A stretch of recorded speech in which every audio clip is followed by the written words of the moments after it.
우리가 몸은 하나입니다. 그렇죠? 몸이 하나이기 때문에 여러 가지 일을 동시에 우리가 할 수는 없습니다. 뭔가 하나씩을 반드시 선택해서 하나씩 하나씩 처리를 할 수밖에 없죠.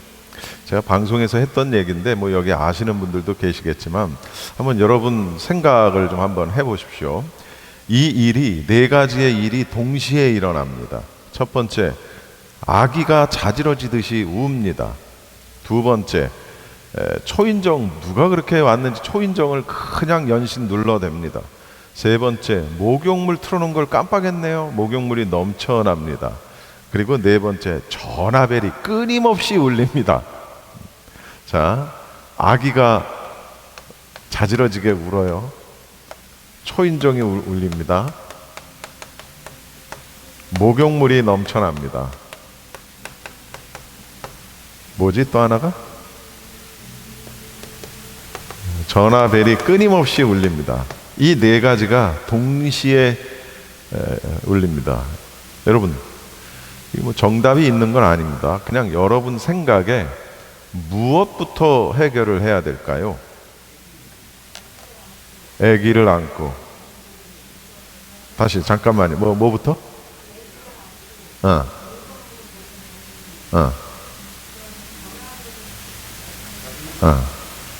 또 다른 분은? 응?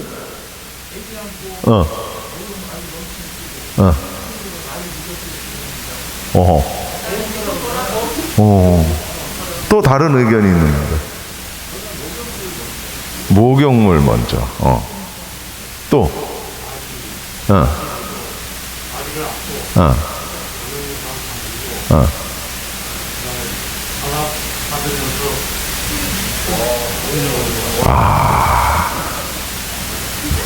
안광은 집사님은 뭐부터 할래요? 순서대로 한다면. 아하, 아기를 안고 물부터 끄고. 그래요. 여러분, 각각이 상징하는 게 있습니다. 아기는 사랑을 의미합니다. 초인종은 친구를 의미합니다. 목욕물은 돈을 의미합니다. 전화벨은 일을 의미합니다. 아기를 먼저 안는다 하는 분은 그 사람의 일에 있어서 1순위는 사랑이라는 것이죠. 목욕물부터 잠근다 하시는 분은 돈을 버는 게 우선순위입니다. 근데 대체적으로 아기를 먼저 안는다라는 사람이 많더군요. 근데 저는 뭐였을까요?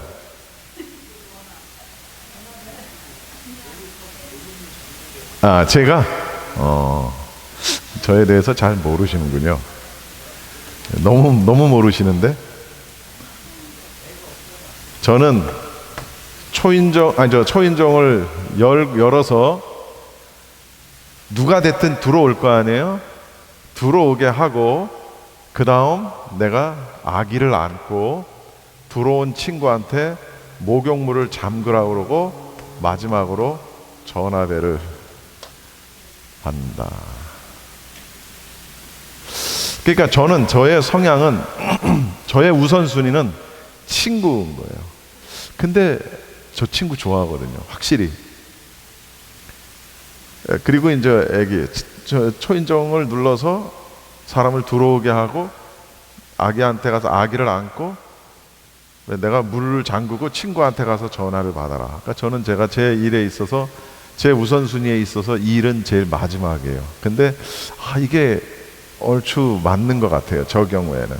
근데 여러분들은 뭐 어떻게 할지는 모르겠습니다만, 근데 대부분 아기를 먼저 들쳐 안는다가 제일 많았어요.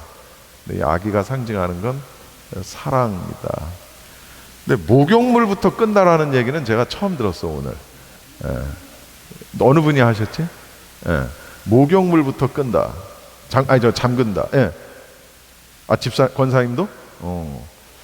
목욕물부터. 이것도 이제 나는 이제 내 인생에 있어 우선순위는 돈이다, 물질이다. 이게 뭐 좋고 나쁘고가 있는 게 아니에요. 그냥 내가 무엇을 내 인생의 가장 우선순위로 삼는지에 대한 성향을 이건 그냥 이런 거고, 실제로 이런 일들이 닥쳤을 때 그건 또 모르는 거예요. 그렇죠? 자, 제가 왜 이걸 했는가 하니 내가 인생을 우리가 살면서 내가 가장 중요하게 여기는 것부터 우리는 선택하게 돼 있다는 것이죠. 만약에 제가 이렇게 얘기하지 않고 그냥 아예 이거를 문제를 냈다면 여러분 또 어떻게 보면 상황이 달라졌을 수도 있었을 거예요. 그런데 그러면 너무 적나라하니까 이걸 통해서 이걸 성향을 알아볼 수 있는 거죠. 뭐 정답이 따로 있는 건 아닙니다. 좋은 게 따로 있고 나쁜 게 따로 있는 건 아니에요. 다만 내가 가장 중요하게 생각하는 것이 무엇이냐, 이제 그걸 우리가 이제 우선순위, 영어로 priority 맞습니까? 네. 영어 할 때는 항상 제가 허락을 받고 해야 돼.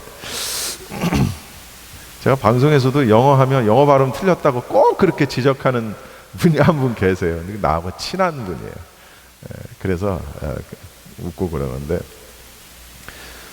나의 우선순위가 뭐냐라는 거를 우리가 한 번쯤은 반드시 생각해 보아야 한다는 것이죠. 내가 내 인생에서 가장 중요하게 여기는 것이 무엇이냐, 동시에 벌어졌을 때 내가 무엇을 가장 먼저 선택할 것이냐. 여러분, 오늘은 그 얘기입니다. 지금 오늘 본문의 말씀은 바로 그 얘기입니다.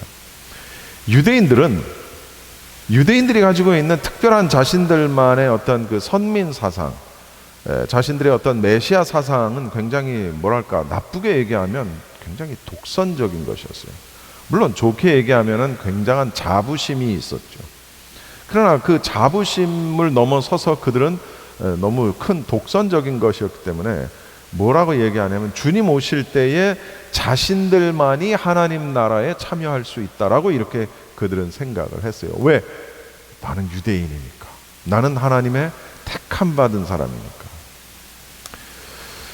그런데 오늘 본문에 이제 15절을 여러분 보시면 하나님 나라에서 떡을 먹는 자는 복되도다, 이 말씀으로 시작을 합니다. 이걸 누가 말했냐면 유대인입니다. 이렇게 말한 유대인도 당연히 자신은 하나님 나라의 잔치에 참여할 수 있다라고 생각해서 말을 한 것이지요. 그러나 예수님께서는 오늘 큰 잔치 비유를 통해서 하나님 나라에 참여할 자는 자기 스스로 나는 아브라함의 자손이기 때문에 나는 당연히 구원받는다라고 자부했던, 그런 자만했던 유대인들이 아니라 하나님의 사랑, 하나님의 은혜의 부름에 응답하는 사람임을 역설하고 있는 것을 보게 됩니다. 이것이 오늘 말씀의 핵심입니다. 주제입니다. 자, 오늘 먼저 내용을 좀 한번 제가 살펴보겠습니다. 오늘 이 큰 잔치 비유에는 세 번의 초청이 나타납니다. 먼저 첫 번째, 제일 먼저 초대됐던 부류들이 있습니다. 이 사람들은 어떻게 된 일인지 미리 초청을 받았음에도 불구하고 큰 잔치에 이런저런 핑계를 대고 가지 않는 걸 보게 됩니다. 제가 16절 읽을게요. 다시 한번 여러분 17절 읽어주세요. 이르시되 어떤 사람이 큰 잔치를 베풀고 많은 사람을 청하였더니 잔치할 시각에 그 청하였던 자들에게 종을 보내어 이르되 오소서 모든 것이 준비되었나이다 하매. 여러분, 당시 풍습에는 이런 거죠. 주인은 미리 어떤 사람을 초청 명단에 딱 적어놓고 미리 가서 초청장을 주는 거예요. 언제 이런 잔치를 하니 그때 오십시오라고 미리 초청을 합니다. 그리고 그 잔치 준비가 다 되니까 이제 주인은 종들을 보내서 이 사람들에게 가서 잔치 자리에 이 사람들을 모시고 오라 이렇게 했어요. 그런데 최초의 초청을 그래 갈게 라고 이제 초청을 수락했던 사람들에게 준비가 다 됐고, 그리고 이제 그들을 데려오게, 그것이 이때 당시의 관례였어요. 그렇게 했어요. 그런데 그래서 이때 초청을 미리 받은 사람은 정말 불가피한 사유가 아니면, 뭐 예를 들어서 몸이 너무 아파 못 간다든가, 뭐 상을 당했다든가, 이렇게 뭐 굉장히 어떤 불가피한 사유가 아닌 한 잔치에 불참하는 것은 굉장한 결례였다는 거예요. 근데 이것이 아랍 지역에는요, 똑같은 그 관습이 있는데 이 초청을 거부하는 것을 일종의 선전포고로 간주를 하기까지 할 정도로 미리 초청되어진 자가 막상 당일날 오지 않는 건 굉장히 큰 결례예요. 우리는 뭐 오지 안 오면 뭐 싫은가 보다 그럴 수 있지만 이 사람들은 그게 다른 거예요. 자, 그런데 이 사람들이 이제 못 간다라는 이유를 대겠죠. 그 이유를 이런 여러 가지 이유를 들어서 거절하기 시작을 하는데 18절에 다 일치하게 사양하여 한 사람은 이르되 나는 밭을 샀음에 아무래도 나가 보아야 할 것이니 나가 보아야 하겠으니 청컨대 나를 양해하도록 하라. 여러분, 여기서 중요한 게 뭐냐면 다 일치하게라는 말입니다. 이게 뭐냐면 원어에 마음이 같은 상태를 말하는 거예요. 이건 어떤 의미가 있냐면 잔치 초대를 거절하는 사람들 간에 일종의 공모가 있었다라는 것을 의미하는 거예요. 다 일치하게, 다 마치 우리식으로 얘기하면 마치 약속이나 한 듯이 이 소리인 거예요. 실제로 약속이 있었는지 없었는지 모르나 그러나 어떻게 희한하게도 다 약속이나 한 듯이 다 거절을 한 거예요. 근데 한 사람이 뭐라고 얘기하냐면 나는 밭을 샀기 때문에 못 간다라는 겁니다. 잔치 초대를 거부한 첫 번째 이유입니다. 농사 문제를 짓는 거예요.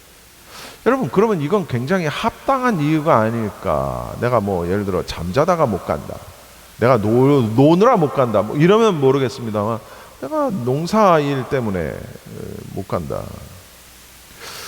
굉장히 합당한 이유죠. 그러나 이것이 가만히 살펴보면 다소 좀 이해할 수 없는 부분이라는 것을 알 수 있어요. 왜냐하면 밭을 이미 사고 난 후에 밭에 가보는 일이 그렇게 긴박한 일일까요? 여러분 잘 생각해 보세요. 지금 내가 밭을 사러 가는 게 아니라 이미 밭을 산 다음에 그 밭에 가는 일이 그렇게 긴박한 일은 아닐 거예요. 그렇지 않겠습니까? 당장 지금 안 가면 밭이 어디 사라지는 것도 아니고 불에 타 없어지는 것도 아닌데 그 이유를 대는 거예요. 나는 지금 이 밭을 샀기 때문에 밭에 나가봐야 한다라는 이유로 이제 초청을 거절합니다. 자, 19절 읽어보십시오. 시작. 또 한 사람은 이르되 나는 소 5겨리를 샀음에 시험하러 가니 청컨대 나를 양해하도록 하라. 여러분, 두 번째 핑계 역시 첫 번째 경우처럼 농경 생활과 관계된 내용입니다. 여기서 말하는 소 5겨리라는 건 5쌍을 말하는 겁니다. 그러니까 소 한 겨리 그러면 2쌍을 한 겨리라고 치는 거예요. 그러면 5겨리면은 5쌍을 이야기하는 거죠. 여러분, 소가 5쌍인데 그 5쌍을 살 정도면 상당한 부자였다는 걸 우리가 짐작할 수 있죠. 왜냐하면 보통의 토지를 소유한 사람에게는 한 겨리, 많으면 한 2겨리 정도의 소만 필요한데 5겨리의 소를 샀다라는 것은 그가 굉장히 부자였다라는 것이죠. 그런데 5겨리를 샀는데 그걸 가지고 뭘 하러 간다고요? 시험하러 간대요. 그걸 시험하러 간대요. 테스트해 본다는 의미예요. 검사해 본다는 뜻이에요, 원어가. 근데 가만히 생각해 보면 이것도 역시 납득이 가지 않는 부분이라는 거죠. 왜냐하면 소를 살 때는 그 소가 일을 하기에 적합한 소인지 아닌지를 먼저 시험을 해보고 소를 사죠.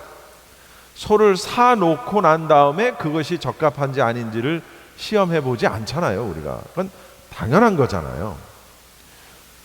하지만 예를 들어서 정말 어떤 사정에 의해서 불가피하게 우리가 소를 먼저 사게 되었다 칩시다.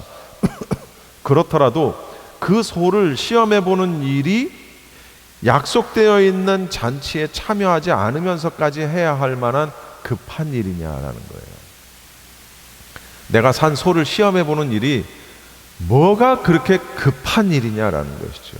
이미 초청을 받은 약속 장소에 가는 것보다 그게 급한 일이냐라는 거예요. 근데 이 사람은 어쨌든 자기는 그것이 더 급한 일이기 때문에 초대되어진 잔치에 나는 못 가겠다라고 거절을 하게 되는 겁니다. 그리고 20절에 보면 또 한 사람은 뭐라고 얘기하냐면 나는 장가 들었기 때문에 가지 못하겠다. 세 번째 사람은 아마도 최근에 결혼을 한 것 같아요. 모세의 율법에 의하면 결혼한 남자는 1년 동안 전쟁터에 나가는 것이 면제되었습니다. 그러니까 한마디로 얘기하면 결혼한 신혼 얘기겠죠. 생사가 걸린 전쟁터에 나가는 것하고 잔치석상에 나가는 것하고는 조금 다른 문제겠죠. 생사가 걸린 전쟁터는 이렇게 익스큐즈로 할 수 있으나 그러나 잔치석상에 참여하는 거는 결혼한 거하고 무슨 사이가 있을까? 그러니까 이런 거죠. 우리가 유추해 볼 수 있는 건 이제 막 결혼해서 신혼의 그 꿀 같은 그 재미를 깨뜨릴 수 없다라는 하찮은 이유입니다. 그래서 이 이유로 정중한 초대를 거절을 했다라는 겁니다. 자, 이제 종이 사례대로 가서 했는데 이러한 이유를 대고 거절을 하니까 21절에 보면 종이 돌아와서 주인에게 그대로 고한 겁니다. 그때 집주인이 화가 났어요. 그래서 그 종에게 그러면 빨리 시내 거리 골목으로 나가서 가난한 자들, 몸 불편한 자들, 맹인, 저는 자들을 데려오라. 내 잔치에. 여러분, 초대된 사람들이 잔치에 참여하지 않는다고 해서 이미 준비된 잔치가 취소될 수 없다는 거예요. 그죠? 그 음식 다 어떻게 할 거야? 잡채도 하고 떡도 하고 고기도 굽고 어마어마한 상을 차렸는데 그거 어떻게 할까? 다 버려? 그냥 취소할 수 없어요. 그래서 잔치에 참석할 손님이 부족하지 않도록 주인은 밖으로 나가서 사람들을 데려오라고 명령을 하게 되죠. 그래서 시내와 거리와 골목, 이건 어떤 의미가 있냐면 다양한 아주 여러 종류의 사람들이 걸어 다니는 넓은 길입니다. 당연히 골목은 조금 소외된 사람들이 다니는 일종의 은밀한 길 같은, 뒷길 같은, 뒷골목 같은 그런 의미죠. 그리고 여기에 추가가 되는데 가난한 자들, 몸이 불편한 자들, 시각장애인들, 그리고 다리를 저는 자들. 여기서 언급되고 있는 이 네 부류, 가난한 자, 몸 불편한 자, 시각장애인, 그리고 저는 자, 이 네 부류의 사람들은 사회적으로 볼 때 그때나 지금이나 대체적으로 이런 부류의 사람들은 사회적으로 약간의 멸시를 받는 경우가 좀 많습니다. 경제적으로는 아무런 능력도 없어요. 좀 더 심하게 얘기하면 버려진 존재들과 같은 사람들이에요. 이 사람들은 돈이 없어서 말이나 소도 사지 못하고 장가도 갈 수 없고 당연히 큰 잔치에 초대받지 못하는 사람들이었다는 거죠. 그런데 이 사람들이 지금 초대가 됐어요. 앞에 먼저 초대된 사람들과 비교해 볼 때 분명히 어떤 자격이 없는 사람들이지만 그들은 이 잔치에 참석하게 된 것을 누구보다도 영광스럽게 생각한다라는 겁니다. 그런데 그렇게 골목 나가가지고 사람들을 데려왔는데도 자리가 비어 있더라. 아직도 빈자리가 많다. 그래서 세 번째, 나머지 빈자리를 채울 세 번째 초청이 이루어집니다. 23절 시작. 주인이 종들에게 이르되 길과 산울가로 가나가서 사람들을 강권하여 데려다가 내 집을 채우라. 자, 이번에는 어디로 가냐면 그냥 도시 안에 있는 골목 거리와는 달리 도시 외곽에 있는 주변 도로, 도시를 둘러싸고 있는 산울타리 같은 곳, 그런 곳으로까지 나가서 사람을 막 데려오라는 거예요 지금. 근데 어떻게? 강권하여다가 데려오라. 강권하여 데려와서 내 집을 채우라. 여러분, 강권하다라는 말이 꼭 느낌이 그냥 강제로 뭘 데려오는 것처럼 그냥 머리끄댕이를 잡고 데려오는 그런 뉘앙스 같지만 사실은 그런 게 아니에요. 강력하게 권고하다, 즉 원어적인 의미도 이게 강제력을 이용해서 데려오라는 의미가 아니라 설령 안 온다고 하더라도 끝까지 설득해서 그를 데려오라는 뜻입니다. 그러니까 우리말 해석으로도 강권하여, 사람을 강권하여다 내 집을 채우라. 빈자리 빈자리 자리 채우라. 이게 제가 다니는 모교에서 우리가 아주 어렸을 때부터 부르던 보험성가가 있어요. 언급결에 아니 내가 거길 왜 가? 언급결에 사양한다 하더라도 끝까지 친절한 자세로 끈질기게 초청을 받아들이도록 하라라는 겁니다. 그렇게 해서 내 집의 잔치 자리를 다 채우라라고 지금 주인이 이야기하는 거예요. 자, 그렇다면 여기서 잔치가 의미하는 건 무엇일까요? 잔치가 의미하는 것은 바로 천국 잔치입니다. 여기서 말하는 주인은 누굴까요? 하나님이겠죠. 처음 보내진 종은 누굴까요? 그러니까 이미 초청되어진 사람들을 데리러 갔던 종은 누굴까요? 바로 선지자들입니다. 그 다음 나중에 보내진 종은 누굴까요?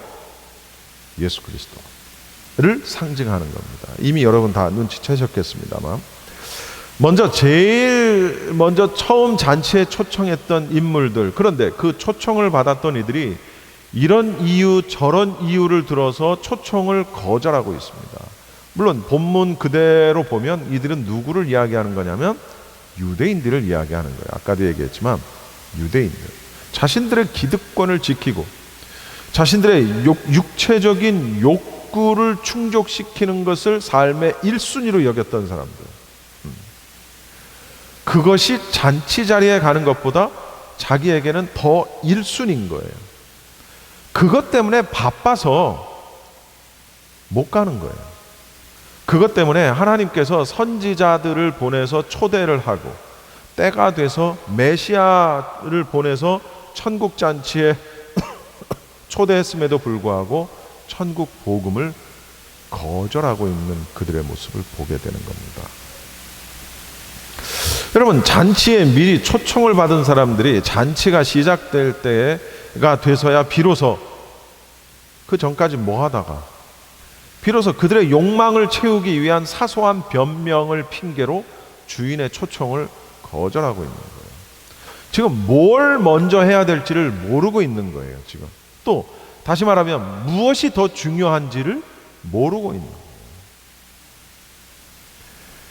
이게 자기만의 문제로 끝나는 것이 아니라 이것이 더 나아가서 그 초청을 했던 주인, 호스트를 굉장히 모독하는 행위였다라는 것이죠.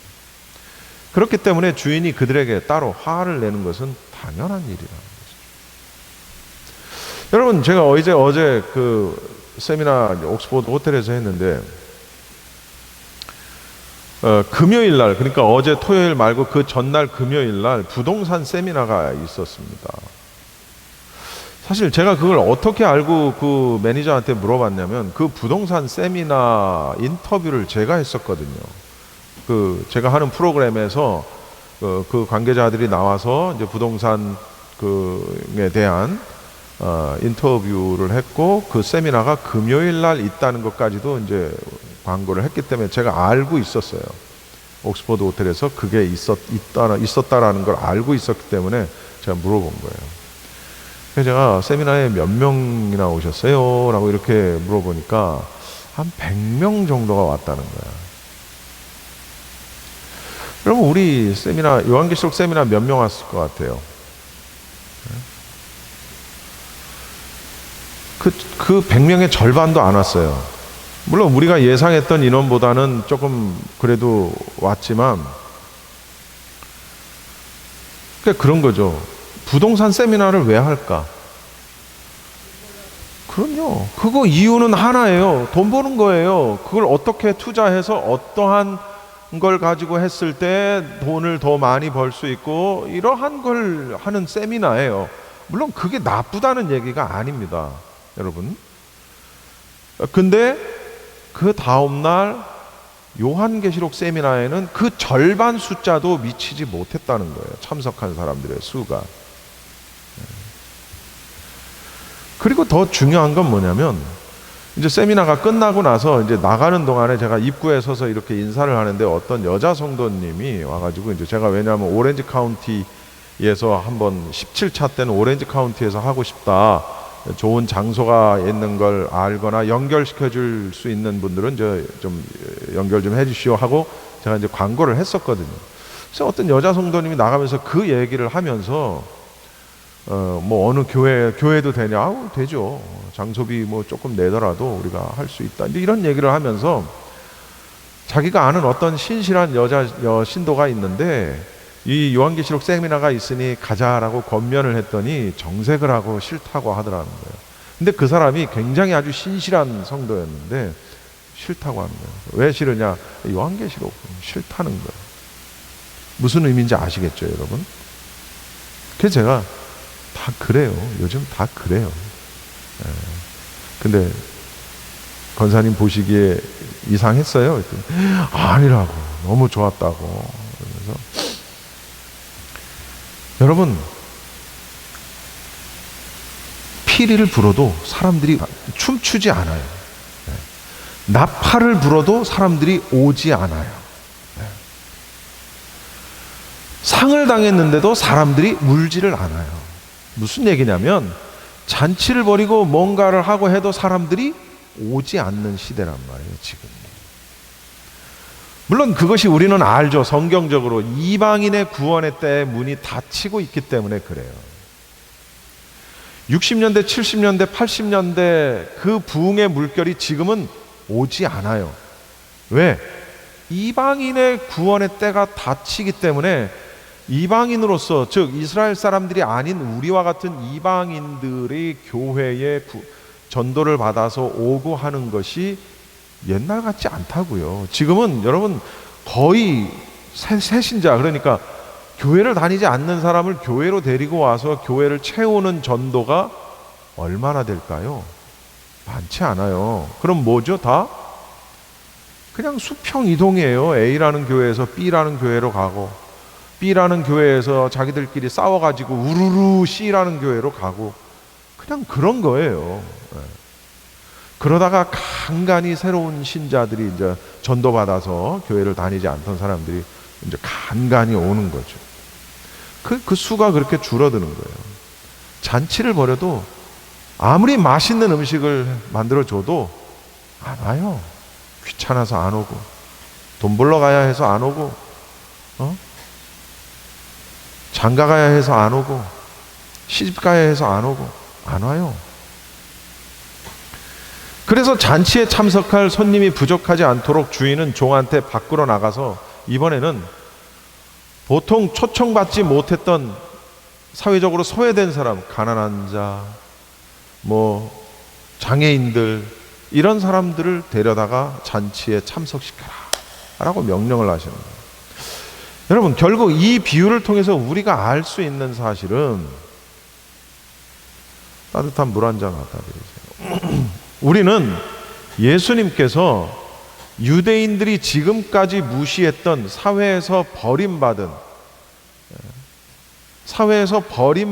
비천한 자들, 소위, 또는 멸시받고 천대받았던 창기들, 그때 당시 세리들, 이런 존재들이 완악하고 패역했던 유대인들을 대신해서 하나님 나라의 새로운 백성이 되는 영광을 얻었다라는 것이죠. 근데 그게 누구냐? 그게 우리라는 거예요. 여러분, 이 잔치는 굉장히 큰 잔치였음을 우리가 알 수 있는 거예요. 주인의 명령대로 종이 수행을 했는데도 아직도 잔치 자리는 많이 비어 있었어요. 얼마나 이 잔치가 큰지, 다시 말하면 얼마나 이 하나님의 나라의 사이즈가 큰지, 우리가 비유지만 얼마나 큰지, 무한하다는 사실을 암시적으로 우리에게 암시하는 그런 비유예요. 다시 말하면 구원받을 자가 누릴 축복의 영역이 굉장히 지극히 광대하다는 사실을 우리가 알 수 있는 거죠. 그래서 세 번째 초청이 길과 산울타리에 있는 사람들을 가리키는 겁니다. 유대인들이 구원받은 자들이라고는 전혀 생각하지 않았던 이방인들에게 가는 거예요. 유대인들을 불렀는데 오지 않아. 같은 유대인이지만 소외된 자들을 불렀는데도 자리가 다 안 차. 그래서 저 먼 곳에 가서 이방인들을 불러 모으기 시작을 하는 거예요. 구원과는 전혀 상관이 없었던 이방인들을 불러 모으는 거예요. 그런데 이 이방인들이 이제 구원의 복음을 영접함으로 인해서 하나님 나라의 영광에 참여하게 되는 거예요. 여러분, 이것은 하나님 나라의 초청 대상이 결코 일부 민족에 국한될 수 없다라는 걸 알 수 있고, 또 하나는 초청에 응답한 자들만이 하나님 나라에 참여할 수 있다라는 것을 보여줍니다. 그러니까 우리는 몸이 하나이기 때문에 동시에 많은 일들을 절대로 할 수 없어요. 결국은 우리가 선택해야 되는 거예요. 무엇부터 할 것이냐, 우선순위를 정해서 내가 그 우선순위에 따라서 일을 선택적으로 하나씩 이루어 나가야 된다. 내가 밭에 나가서 농사하는 일을 먼저 할 것이냐, 내가 장가가는 일을 먼저 할 것이냐, 내가 시집 가는 일을 먼저 할 것이냐, 내가 잠자는 일을 먼저 할 것이냐. 여러분, 그런데 지금 제가 말한 이 모든 것들이 악한 건가요? 아니에요. 예를 들어 제가 게임하러 가기 위해서, 마약하러 가기, 도둑질하러 가기 위해서, 그건 말할 가치도 없지 아예. 근데 농사지러 가, 시집 가고, 장가 가고, 밭 갈러 가고, 이건 나쁜 게 아니라고요. 이건 반드시 해야 되는 일들이라고요. 그런데 이것이 잔치에 초청되어진 일에 초대되어 가는 일보다 우선이 되었을 때 어떤 문제가 우리에게 있게 되는지를 깨달아야 된다는 것이죠. 주인의 잔치 자리에 참여해서 먹고 마시고 즐긴 다음 와서 장가가도 돼요. 신혼을 즐겨도 돼요. 갔다 와서 밭을 갈아도 되고. 그런데 초청이 됐지만 거절했던 자들, 결국은 그들이 어떻게 되었느냐. 오늘 끝절입니다. 24절 같이 읽어봅시다. 내가 너희에게 말하노니 전에 청하였던 그 사람들은 하나도 내 잔치를 맛보지 못하리라 하였다 하시니. 여러분, 마지막으로 내가 너희에게 말하노니 전에 먼저 초청을 청하였던 그 사람들은 하나도 내 잔치 자리를 맛보지 못하리라. 뒤늦게 소, 밭 다 한 다음에 아유 허겁지겁, 아유 나 지금 좀 늦었죠, 아유 왔는데요. Get out of here. 맞습니까? 예. 한국말로 꺼져. 여러분, 복음회로의 초청을 거부한 자들에게 임할 비참한 결과를 보여주는 구절입니다. 잔치 주인의 정중한 초대를 아주 모욕적인 방법으로 거절한 이 사람들은 다시는 그 주인의 잔치에 초대되지 못한다라는 것입니다. 특히 이 비유에 대한 결론으로 주어진 말씀에서 여기 보시면 아까 24절, 그 사람들은 하나도 내 잔치를 맛보지 못하리라. 무슨 잔치? 내 잔치. 여러분, 내 잔치라는 표현은 지금까지 예수님께서 말씀하신 비유가 천국 잔치임을 깨달을 수 있다는 것이죠. 이제 예수님께서 그 잔치의 주인이시기 때문에 그분의 초대 없이는 그 잔치에 감히 들어갈 수 없다라는 것을 상기시키는 얘기입니다. 그리고 이 말씀은 예수 그리스도의 구원의 복음을 먼저 거부했던 유대인들은 하나님의 나라에 들어가지 못한다. 그럴 뿐만 아니라 이방인들 또한 복음을 거부하고 복음을 배척한다면 역시 하나님의 버림을 받을 수밖에 없다라는 것이죠. 다시 말하면 심판에 대한 말씀입니다. 초대된 잔치에 가는 것이 우선순위가 아니라 다른 것이 우선순위라면 그것이 아무리 악한 것은 아니고 누가 봐도 합리적인 것으로 보인다 할지라도 우리가 굉장히 조심해야 될 것이 있어요. 신앙생활을 하면서 합리적인 것, 아니 이건 나쁜 게 아닌데, 이런 마음들, 이것이 굉장히 우리로 하여금 느슨하게 만든다는 것이죠. 그리고 타협하게 만든다는 거예요. 타협하게. 그런데 결국은 그러한 선택이 잔치 자리에 버림받을 수도 있다는 사실을 우리가 인지해야 된다는 것이죠. 여러분, 우리는 동시에 뭔가를 다 할 수는 없어요. 결국은 하나씩 하나씩. 근데 우리의 신앙생활도 마찬가지, 우리의 삶도 마찬가지라는 거예요. 뭐 저는 뭐 목회만 합니까? 저도 일해요. 저는 단 한 번도 일을 쉬어본 적이 없습니다. 제 인생에 있어서 딱 보름 쉬어봤네. 휴가 말고 딱 보름. 그게 라디오 코리아가 문 닫고 보름 문 닫은 적이 있어요. 그리고 다시 오픈한 게 보름 만에 오픈을 했는데, 그 보름이 휴가가 아닌데 내가 쉬었던 유일한 그 백수 기간이었어요. 근데 사실 그때 뭐 백수라고 할 수도 없지. 그땐 아직은 학교를 다니고 있었기 때문에. 그러나 어쨌든 일로서는 제가 유일하게 쉬어본 거예요. 저는 한 번도 일을 쉬어본 적이 없어요. 전 열심히 일했어요. 저는 밤낮을 바꿔가는 생활을 10년 이상을 했었고요. 저는 열심히 일했어요. 코피 맨날 터져가면서 일했고요. 아침 6시에 출근해서 일하고 저녁에 학교 가고 저녁 11시에 집에 오면 정말 누가 제 어깨를 한번 주물러 줬으면 하는 게 제 소원일 정도였어요. 그리고 그 다음날 아침에 세수하면 영락없이 코피가 터졌어요. 그 생활을 제가 5년을 했어요. 6년 동안 공부하고 졸업했는데 나머지 1년은 그렇게 안 했고 5년을 제가 그렇게 했어요. 그렇게 해서 공부했고, 그리고 지금까지 저는 한 번도 쉬어본 적이 없어요. 열심히 일했어요. 일도 안 하면서 빈둥빈둥 하면서 제가 이런 설교를 했다면 별로 설득력이 없을 거예요. 그러나 열심히 일한 걸로 따지면 누구한테 얘기해도 제가 뒤지지 않을 정도로 열심히 일을 했기 때문에 제가 얼마든지 이런 설교를 할 수 있어요. 그러나 그 일 때문에 혹은 다른 무엇 때문에 예배하는 일을 소홀히 여기지 않았고, 하나님 앞에 가는 걸 소홀히 여기지 않았고, 물론 제 신앙이 깊다는 그런 의미는 아닙니다. 다만 이런 저런 것 때문에 제가 신앙생활을 겉으로는 어쨌든 소홀히 한 적이 없다라는 거예요. 교회 안 가면 큰일 나는 줄 알아요. 저는 아파도 가는 거예요. 여러분, 사실은 오늘 저 아침에 교회 못 올 상황이었어요. 집사람이 오늘 그냥 가지 말라고 나보고, 침대에서 겨우 일어나서 겨우 걸어왔어요.